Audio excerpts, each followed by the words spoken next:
Oke, Assalamualaikum warahmatullahi wabarakatuh. Pada video kali ini kita akan membahas materi Teknopreneur pertemuan kedua. Ya, pertemuan kedua kita akan membahas tentang design thinking. Design thinking itu apa? Nanti kita akan fokus untuk mempelajari gimana caranya kita membuat sebuah solusi secara berurutan. Jadi dari mulai kenapa dan bagaimana dan apa yang akan dibuat nantinya. Jadi di sini kita akan membahas bareng-bareng gimana caranya sebuah ide itu bisa kita langsung validasi ya. Jadi kalau pertemuan kemarin saya sempat membahas tentang bahwa ide itu sebenarnya bisa dimiliki semua orang, tapi yang sulit adalah bagaimana memvalidasi ide tersebut supaya bisa diimplementasikan di masyarakat gitu. Nah, ini salah satu caranya. Kita akan menggunakan framework punyanya Google, namanya Design Sprint. Nanti akan dijelaskan di slide selanjutnya. Di sini saya tulis solve big problem and test new ideas in just 5 days. Jadi kita akan memecahkan sebuah masalah dan mendapatkan atau mengetes ide baru hanya dalam waktu 5 hari. Sebenarnya metode desain sprint ini memang digunakan untuk mendapatkan sebuah ide dan memvalidasinya langsung selama 5 hari. Nah, karena kita pertemuannya kan kita bisa pakai nih 5 pertemuan awal ini, dari mulai pertemuan kedua, 2, 3, 4, 5, 6, itu kita akan mencoba, jadi kalian punya waktu 5 minggu lah ya. Kalau di desain sprint itu 5 hari, kita coba 5 minggu, kita coba praktekkan. Nanti kalau kalian udah bisa, baru kita coba yang 5 hari nanti setelahnya. Oke, kita lanjut. Sebelum kita mulai, nah kita harus, kemarin kita udah bikin tim. Jadi udah ada hacker, hipster, sama hustler. Itu langkah yang kedua ketika kita udah membuat tim, kita harus punya visi masing-masing nih. Jadi supaya dalam satu kelompok itu kita visinya samain dulu, biar ntar satu jalur gitu. Lalu yang kedua adalah kita mulai dari why. Jadi apa yang menjadi minat kalian, apa yang menjadi kenapa kalian punya minat itu, gitu loh. Maksudnya apa yang menjadi passionnya kalian, apa yang menjadi kenapa kalian punya passion itu. Lalu kenapa kita ingin melakukan hal itu gitu loh. Lalu kalau kita punya minat itu dan kita ingin melakukan itu, kenapa kita nggak kerja aja di perusahaan multinasional misalkan kayak gitu. Karena gini, karena kenapa bedanya ketika kita membuat sebuah startup sama kita bekerja di perusahaan multinasional, itu agak berbeda ya. Tantangannya juga beda. Kita kalau misalkan kerja di perusahaan multinasional, ya udah kita akan fokus untuk bekerja di satu bidang tertentu. Misalkan kita ngelamarnya jadi programmer lah ya. Nah, kita akan fokus untuk menjadi seorang programmer. Beda dengan kalau kita membuat sebuah startup. Ketika kalian jadi programmer, kalian akan dipaksa gimana caranya bikin desain yang bagus, gimana caranya jualan, gimana caranya ngitung keuangan, gimana caranya memanage tim. Itu tantangannya juga berat ya. Maksudnya beda, tantangannya beda. Nah, biasanya kenapa orang-orang itu pengen bikin startup aja dibanding kerja di perusahaan multinasional, tapi sebenarnya ada juga ya yang memang saya cari pengalaman dulu di perusahaan baru saya membuat sebuah startup. Tapi ketika kita membuat sebuah startup, kadang manfaat yang dirasakan itu langsung ke masyarakat gitu loh, ibaratnya gitu. Kalau kita kerja di perusahaan multinasional, manfaat yang dirasakan pertama adalah sama perusahaannya itu. Tapi ketika kita yang bikin, nih kita misalkan membuat sebuah aplikasi untuk pasien misalkan. Nah, kita akan ngerasa bahagia ketika pasien itu masalah mereka akan terpecahkan. Beda dengan kalau kita kerja di sebuah perusahaan. Itu akan kalian rasakan sih kalau kalian nanti minat membuat sebuah perusahaan beneran gitu loh. Nah, jadi kita mulai dari why, terus gimana caranya dan apa yang harus dibuat gitu loh dari masalah yang ada. Nah, kita akan masuk ke mulai ke sebuah sebuah kalimat bahwa memang desain itu bukan desain dalam arti kata desain tampilan ya, misalkan gambar desainnya bagus, warnanya bagus, desain aplikasinya bagus, bukan desain dari situ ya, tapi dari sudut pandang perancangan, ngerancang itu sebuah hal yang penting dan kecepatan itu penting. Nah, gimana kalau misalkan kita gabungin keduanya nih? Kita punya perancangan yang bagus, ngerancang sebuah aplikasi, jadi entah user experience-nya, user interface-nya, entah database-nya, itu juga merancang database. Intinya semua hal yang dirancang itu penting dan kecepatan itu penting. Nah, di sini kita menggunakan framework namanya design sprint. Nah, design sprint ini sebenarnya biasanya digunakan oleh perusahaan rintisan untuk memvalidasi ide-ide mereka. Jadi sebenarnya desain sprint ini proses untuk menjawab pertanyaan bisnis melalui membuat sebuah desain, membuat prototipe dan langsung diuji hanya dalam waktu 2-5 hari. Nah, ini yang dilakukan perusahaan-perusahaan rintisan atau startup-startup di luar sana ya. Jadi mereka punya ide, mereka langsung validasi gitu loh. Supaya nggak lama ide itu di dalam otak gitu loh. Nah, jadi sebenarnya desain sprint ini dibuat tahun 2010 oleh teman-teman dari Google Venture. Kalau nggak salah namanya Jack Knapp. Nah, sampai saat ini si framework desain sprint ini banyak digunakan oleh perusahaan-perusahaan lain. Jadi kalau misalkan kenapa Google aja ya, kita bahas Google aja produknya itu banyak banget. Ya nggak sih? Udah ada Gmail, ada Drive, ada Maps dan lain sebagainya. Belum di Maps juga ada apa lagi. Nah, itu kan banyak. Nah, mereka menggunakan framework ini untuk bikin sebuah produk. Kalau kira-kira nggak ada minatnya, peminat pembelinya, ya udah nggak usah. Nah, mereka menggunakan ini dengan waktu 5 hari. Nah, tahapannya biasanya ada 5 hari itu mereka ngapain aja. Hari pertama ngapain aja, 2 ngapain aja. Nah, ini di gambar ini dijelasin nih. Jadi hari yang pertama kita understand, mengetahui, memahami, terus yang kedua diverge, yang ketiga decide, 4 prototype, dan 5 validate.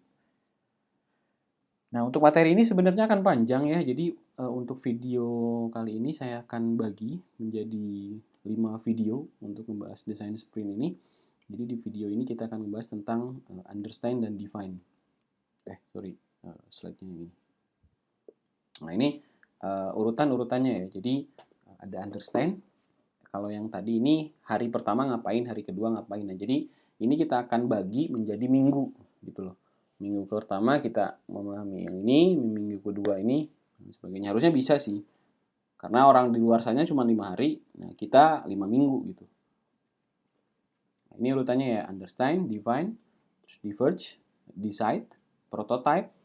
Kalian akan dipaksa untuk membuat prototype di mata kuliah ini ya. Bisa atau enggak harus bisa pokoknya. Nah, sebenarnya desain sprint ini adalah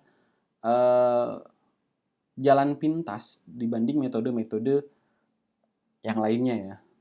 Metode-metode yang dikenal yang lainnya. Jadi kalau metode yang lain itu biasanya ketika dapat ide, terus bikin aplikasinya, terus di launching, terus dipelajari hasil launchingnya. Kalau misalkan nggak bagus, balik lagi ke ide.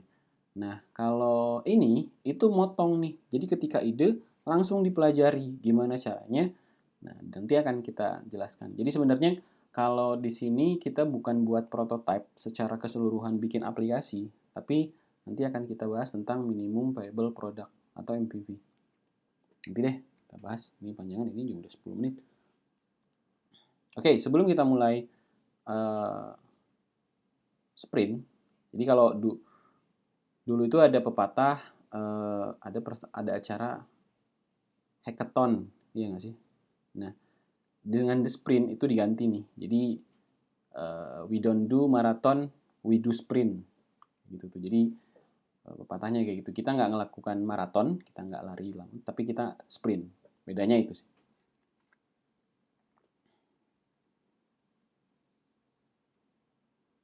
Nah, ini sebelum kita melakukan sprint, yang pertama harus kita lakukan tulis adalah menetapkan pernyataan tantangan. Jadi tujuannya sih sebenarnya.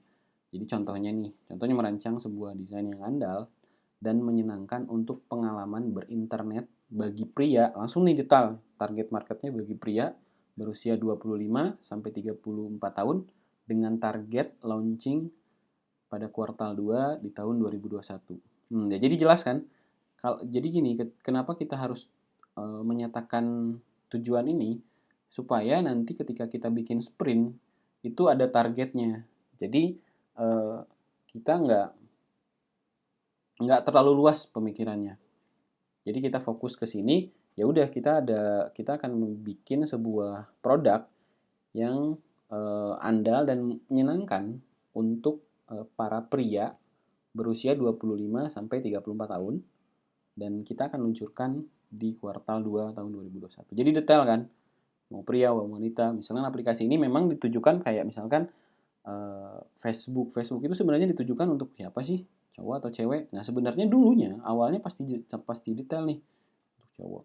Contoh Bukalapak, kalau kalian tahu Bukalapak itu tujuan awalnya hanya untuk ya orang-orang yang jualan sepeda sama pembeli sepeda.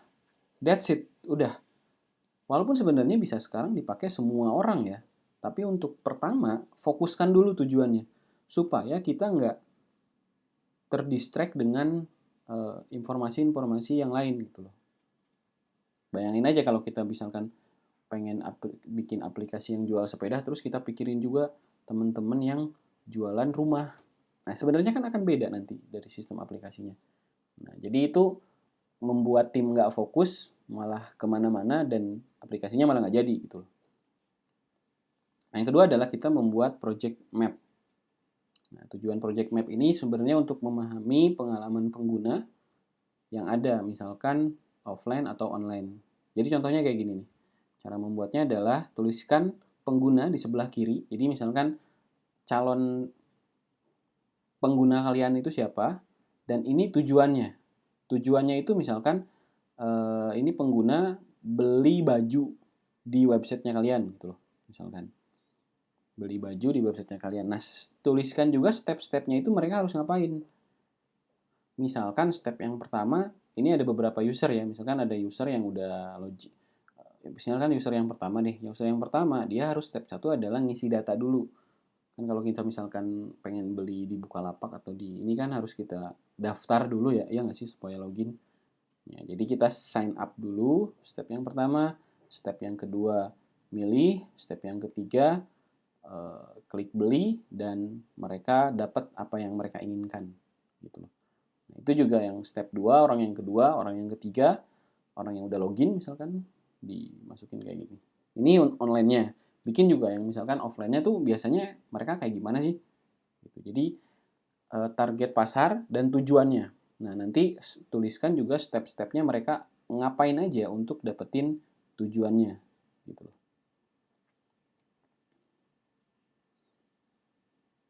Karena kalau kita nggak nulis ini, kita akan ngabisin waktu untuk memikirkan gimana urutan dari si user untuk mendapatkan apa yang diinginkan. Oke, kita mulai. Kita mulai desain sprint yang pertama. Kita akan ngebahas tentang understand. Nah, di understand itu ngapain? Nah, sebenarnya di understand itu kita akan membahas tentang, atau kita akan memahami bagaimana masalah-masalah yang ada gitu loh. Misalkan kita akan coba di sini. Sebenarnya di tentang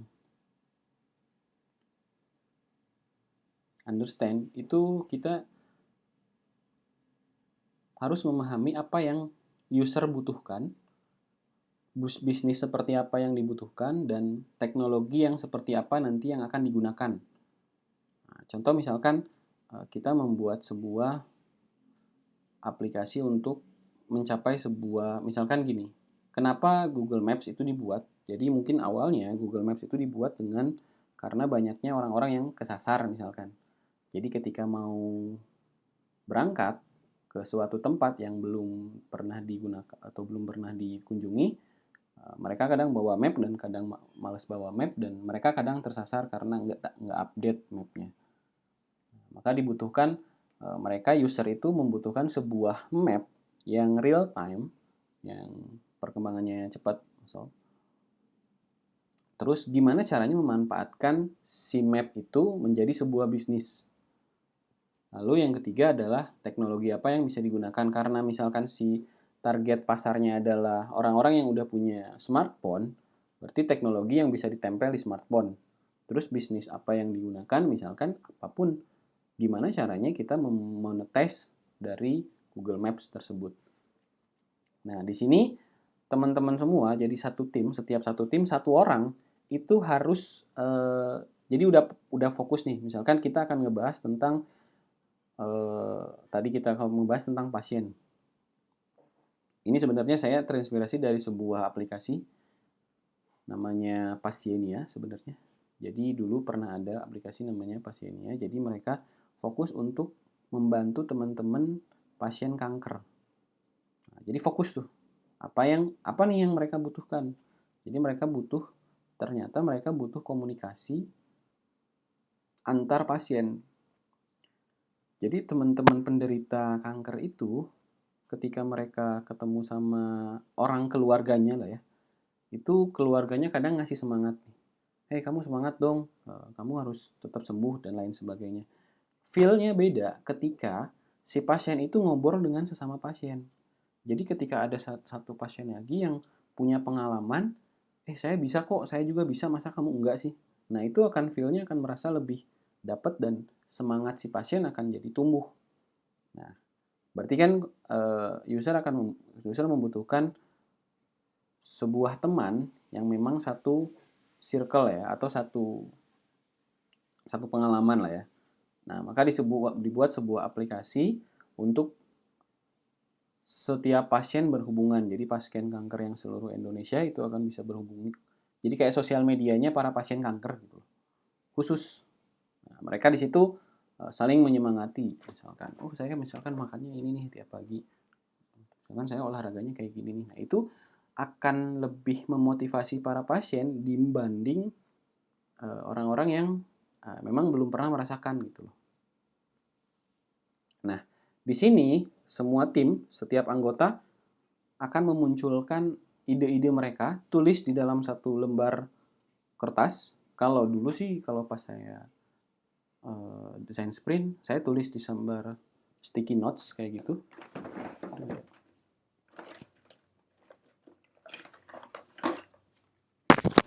Jadi intinya saya tulis di satu buah sticky notes kayak gini. Terus kita kumpulin nih dalam satu meja setiap orang. Nah, nanti idenya akan banyak ide. Misalkan satu orang akan dapat 10 ide. Terus kalau misalkan di 5 orang itu jadi 25 ide 50 ide kalau 10 ide. Nah, saat ini kita akan menggunakan aplikasi, nanti akan dijelaskan saat live ya aplikasinya. Jadi setiap anggota kelompok itu harus menuliskan ide. Misalkan ada pasien, tadi masalahnya pasien, kita akan bikin aplikasi untuk para pasien. Mungkin ada lagi ide yang lain, misalkan bukan aplikasi para pasien, misalkan website informasi seputar gimana caranya pasien itu bisa sembuh. Terus yang ketiga ada orang lain lagi punya ide. Jadi intinya apapun idenya, masalahnya satu, idenya banyak nggak apa-apa. Nanti di akhir, di define, itu baru kita pilih metode atau ide mana yang mau kita kerjakan gitu loh. Untuk mengatasi masalah yang sama. Nah, biasanya ini disebut dengan kayak gini nih.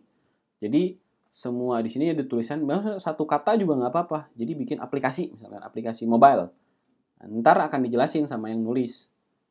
Terus di sini akan semua orang akan nulis satu ide, setiap orang. Jadi kalau jangan satu orang satu ide ya, tapi sebanyak mungkin ide, baru nanti dipilih di akhir. Jadi nanti ide-ide itu bisa kita gunakan.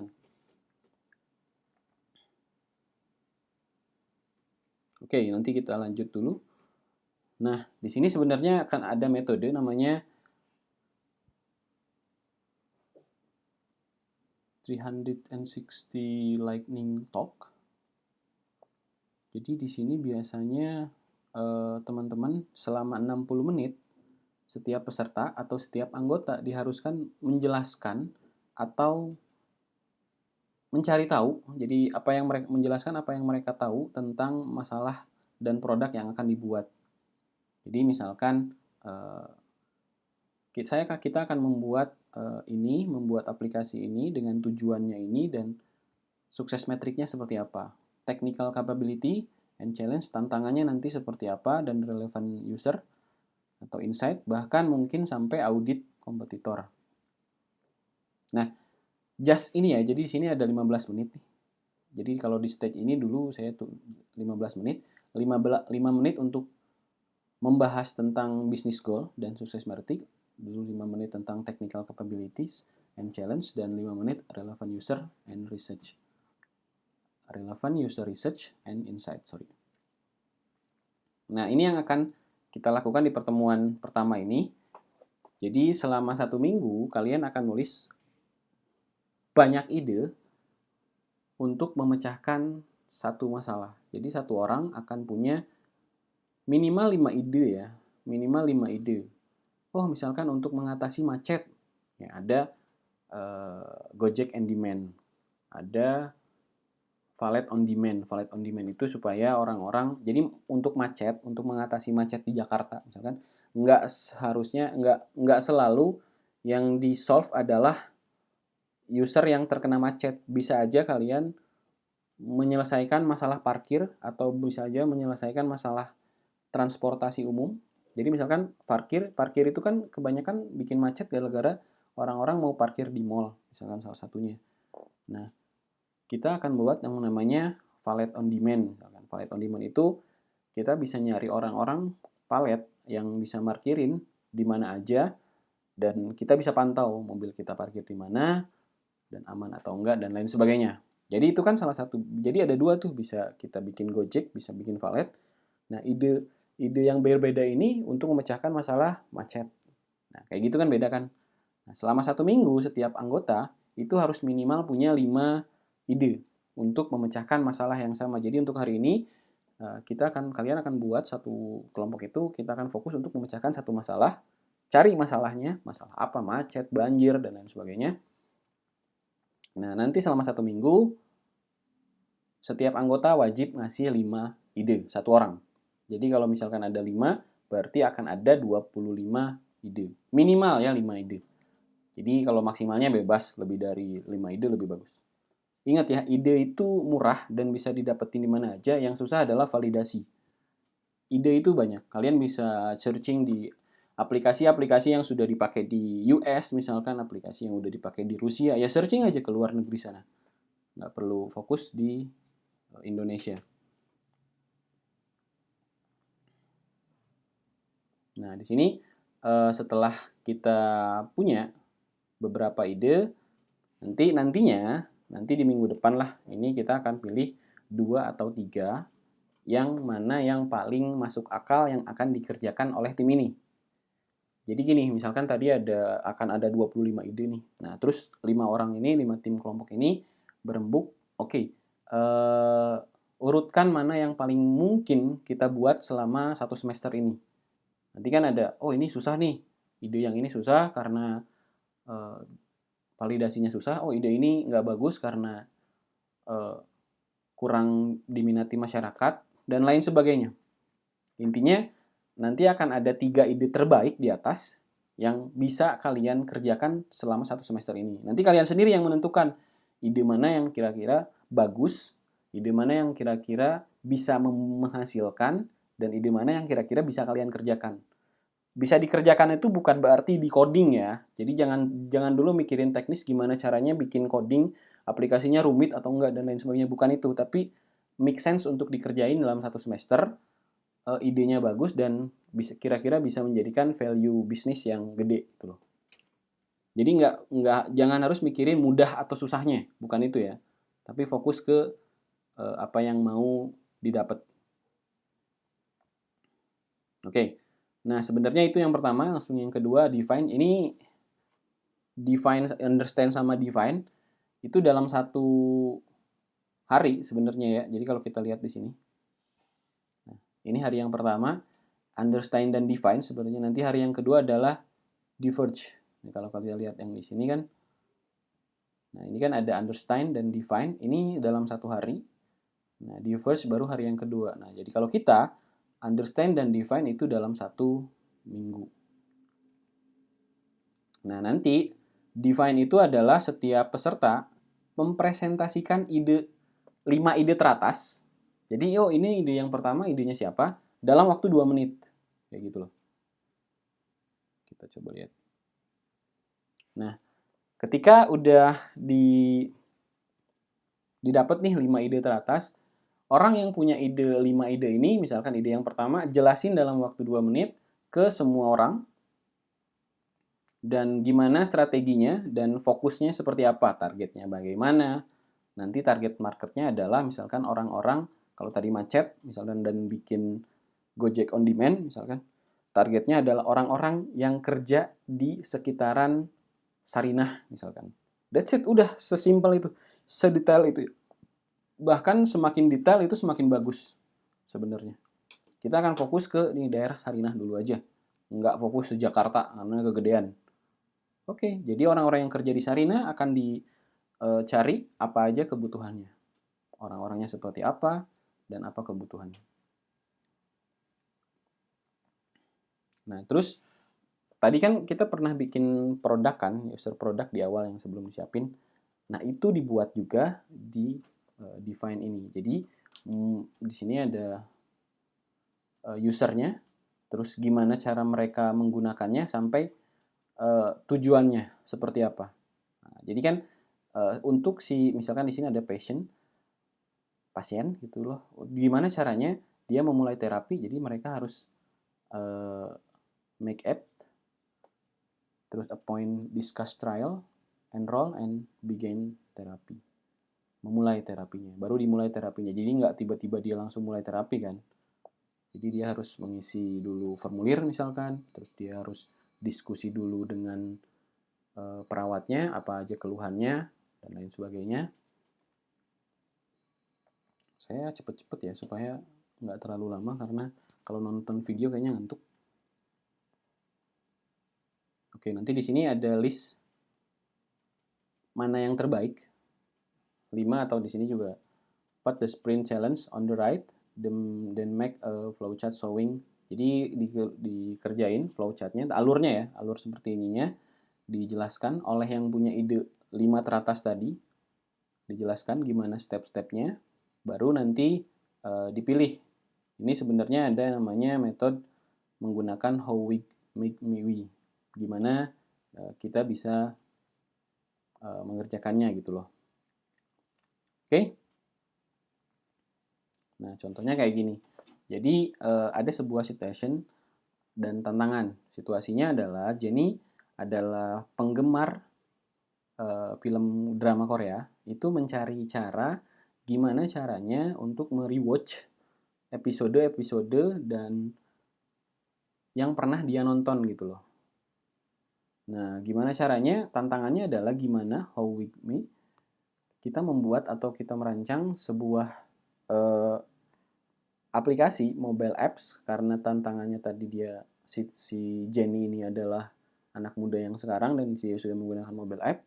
Gimana cara cepat supaya bisa memilih atau menseleksi episode-episode yang sudah ada dengan cepat melalui mobile apps kayak gitu. Oke, intinya nanti akan ada Zenvoting. Nanti di Zenvoting ini akan dijelaskan. Ini namanya akan dijelaskan saat live ya. Jadi kalian nonton video ini lalu nanti live. Oke, nah ini akan dijelaskan nanti saat live.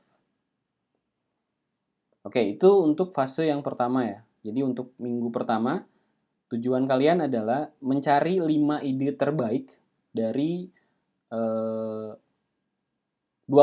ide yang udah ditulis. Jadi nanti semua ide akan ditulis. Nah, saya akan lihat semua idenya. Bagaimana kalian mendapatkan idenya. Nanti terus kalian akan pilih 5 ide terbaik yang paling mungkin kalian buat.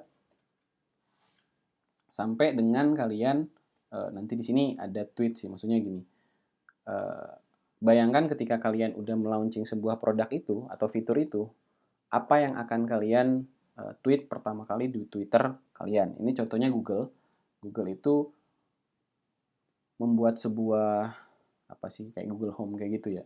Jadi sebelum dibuat, dia bikin dulu tweet tuh, a router that simple, fast and really ridiculous good looking. Nah, ini sebenarnya sebelum di launching nih. Makanya ketika kalian bayangkan ketika kalian udah bisa membuat produk itu, apa tweet pertama yang akan kalian tuliskan untuk ngasih tahu orang-orang. Oke, gitu aja. Nanti kita ketemu di live. Semoga ada kesempatan di live-nya untuk membahas ini. Jadi untuk materinya sampai sini. Nanti kita di live untuk sesi tanya jawab. Thank you, terima kasih. Sampai jumpa. Assalamualaikum warahmatullahi wabarakatuh.